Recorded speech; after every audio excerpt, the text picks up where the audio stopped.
ஆக ஹைப்பப் ஏற்றின ஒரு விஷயம் ஆகிக்கிறதால எந்த ரெஸ்பான்ஸும் இல்லை. அப்ப இந்த ஸ்கில் டெவலப்மெண்ட் ப்ரோக்ராமை கண்டக்ட் பண்ணினது நான் ஆல்ரெடி சொன்ன அதே கம்பெனி தான். உங்களாலே ஸ்கேம் பண்ணப்பட்ட தான் நான், நீ வந்து ஸ்கேம் பத்தி பேசுறியா அப்படின்ற மாதிரி கேமரா ஆன் பண்ண மாத்த காட்டுனா இந்த ஐடி திரும்பவும் பிளாக் ஆயிட்டு. மேலே பிரைட் பிரைவேட் லிமிடெட் அப்படின்னு ஒரு கம்பெனி, இவங்க வந்து online earning profit with Fiverr அப்படின்னு ஒரு கோர்ஸ் வந்து ஆஃபர் பண்றாங்க. இது இன்னும் நிறைய ஆஃபர் பண்றாங்க. One of the course profit with Fiverr.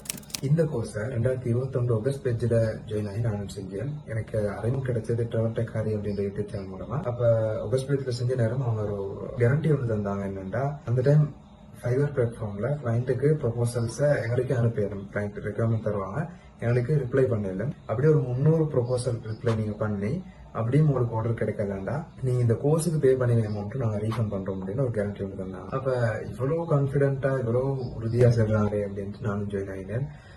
Of course எனக்கு 200 தாண்ட நேரமே ஃபர்ஸ்ட் ஆர்டர் வந்துச்சு, செகண்ட் ஆர்டர் வந்துச்சு. கிட்டத்தட்ட $30 எனக்கு ப்ராஃபிட் ஆகுது.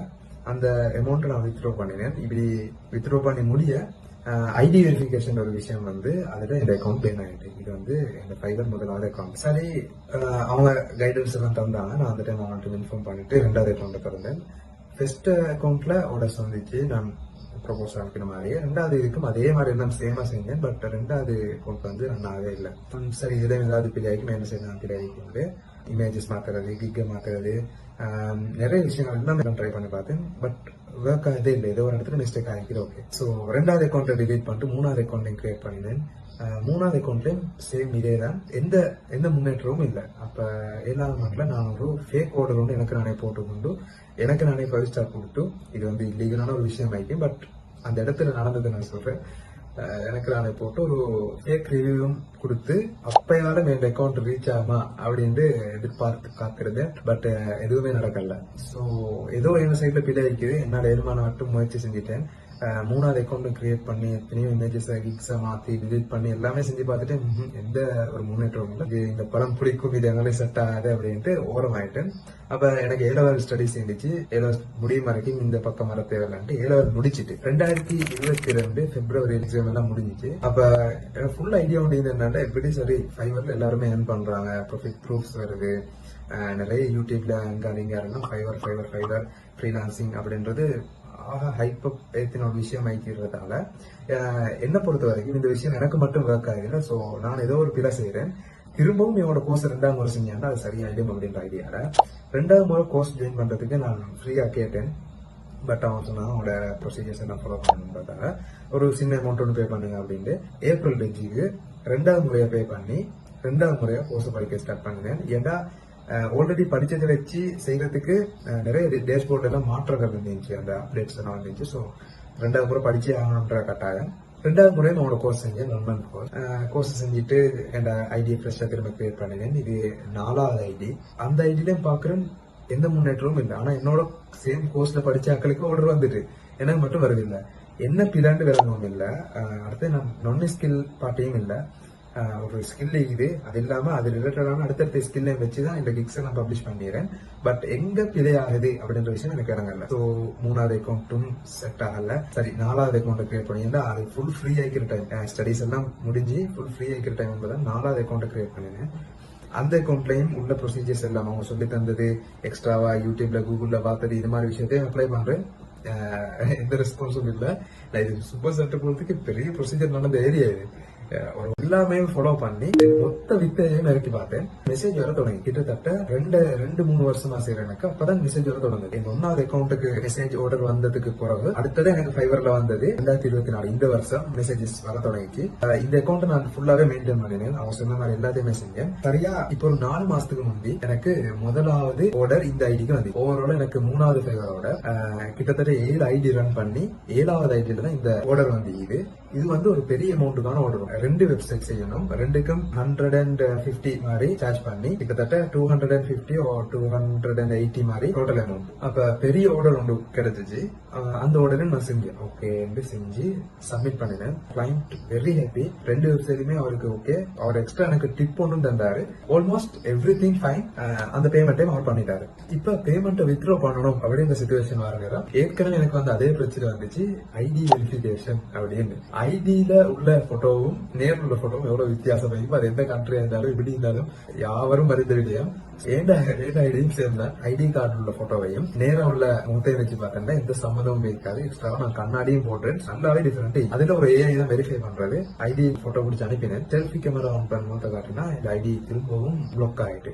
7வது ஐடி இவ்வளவு நாள் ட்ரை பண்ணி கிட்டத்தட்ட $250 ஒரு ஆர்டர் 2-3 வீக்ஸ் மாதிரி ஃபுல்லா எஃபர்ட் போட்டு ஃபுல்லா உட்கார்ந்து செஞ்ச ப்ராஜெக்ட். அமௌண்ட்டும் பெண்டிங்ல. இப்ப ஐடி பிளாக் ஆயிடுச்சு. சரி இவ்வளவு நேரம் நான் பேசின விஷயங்கள் எல்லாத்தையும் கஸ்டமர் சப்போர்ட்ல நான் மென்ஷன் பண்ணி எல்லாத்தையுமே வாய்ஸ் ரெக்கார்ட் அனுப்பினேன். அந்த வாய்ஸ் ரெக்கார்ட் ஸ்கிரீன்ல கூட இந்த வீடியோல கடைசி நான் அட்டாச் பண்ணுறேன்.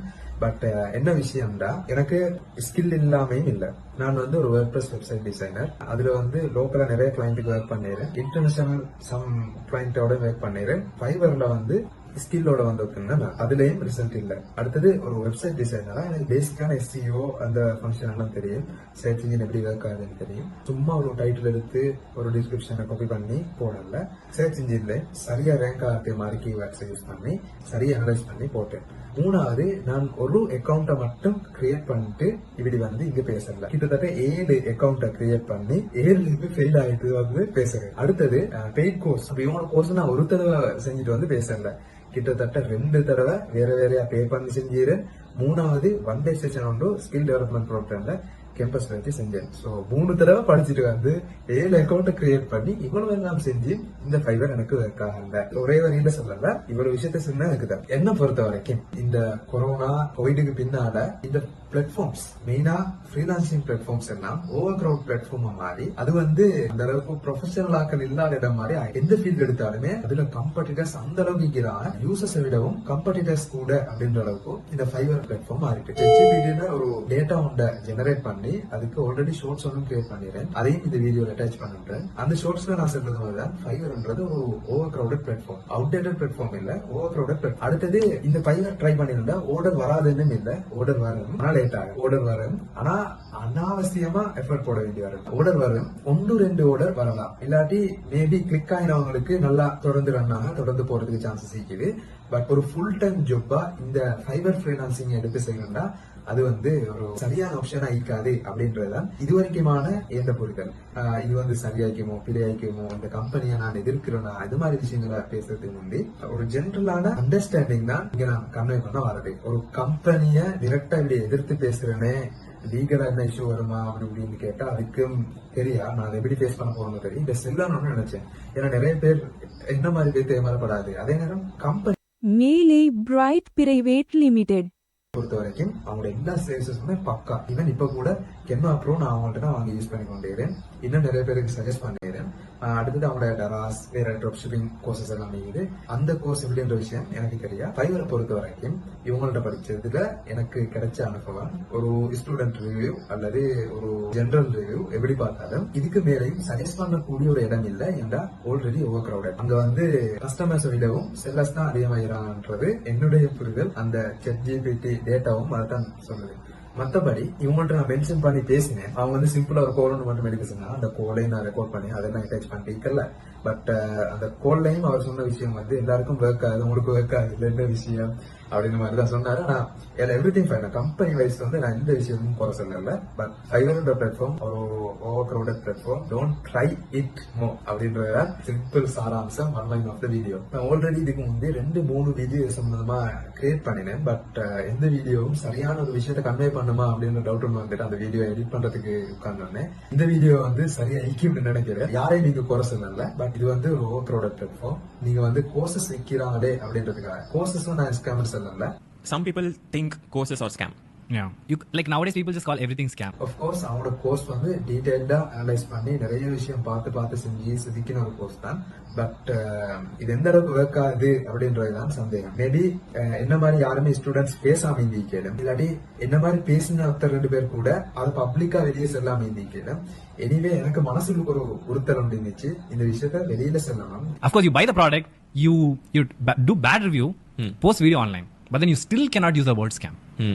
Right? இது வந்து இந்த வீடியோக்கு வியூஸ் போகுமா, இல்லாட்டி இதை ஒரு ரிப்ளை தருவாங்களா, அந்த மாதிரி எந்த விஷயமும் எனக்கு தலையில இல்ல. அடுத்தது இதுக்கு அப்ளை போட்டோ அல்லது இதை டெக் பண்ணி இன்னொருத்தர் ரிப்ளை போட்டோ அதுக்கு நான் ரிப்ளை பண்ணி, இப்ப ரீசெண்ட் டேஸா தமிழ்ல உள்ள டெக் கம்யூனிட்டி வந்து வெளிவேக்காது. ரீசெண்டா tech pass, tech super star அங்க ஒரு பிரச்சனை, A to D டெய்லர் உட்காந்து அங்க ஒரு பிரச்சனை, அடுத்தது A to D உருட்டு மூவி, இது மாதிரி எத்தனையோ விஷயங்கள் தமிழ் டெக் கம்யூனிட்டி கடந்துட்டு, சோ அதுல போட்டிடுற ஒரு அல்லாடுற வீடியோ இந்த வீடியோ வைக்கப்படாது. ஒரு ஜெனரலான இன்ஃபர்மேஷன் எனக்கு பட்டது, ஒரு ஸ்டூடெண்ட் ரிவ்யூ. யாரு எவ்வளவு பெருசா ப்ரொமோட் பண்ணி எவ்வளவு இதா செஞ்சாலும் 2.5-3 வருஷமா இந்த இதுல உட்கார்ந்துட்டு ஃபைனலா தான் சொல்றேன், இந்த பிளாட்ஃபார்மை வந்து ட்ரை பண்ண வாங்க. Waste of time. மேபி உங்களுக்கு ஐடியா இருக்கும்டா, உங்களுக்கு இதையும் தாண்டி போகலாம் அப்படின்ற ஏதாவது ஒரு ஐடியா இருந்துச்சுன்னா இந்த அக்கௌண்ட்டை கிரியேட் பண்ணிட்டு ஆன்லைன்ல இருக்கிற விஷயம் பாருங்க. மற்றது படி ஃபுல் டைம் ஃப்ரீலான்சரா ஃபைவர்ல இறங்கணும்டோ, ஃபுல் டைமா இந்த ஜொப்பை செய்யணும்டோ வாரது புத்திசாலித்தனம் அல்ல அப்படின்றது என்னுடைய புரிதல். அதை நான் அடுத்தவங்களுக்கும் சஜஸ்ட் பண்ணுவேன்.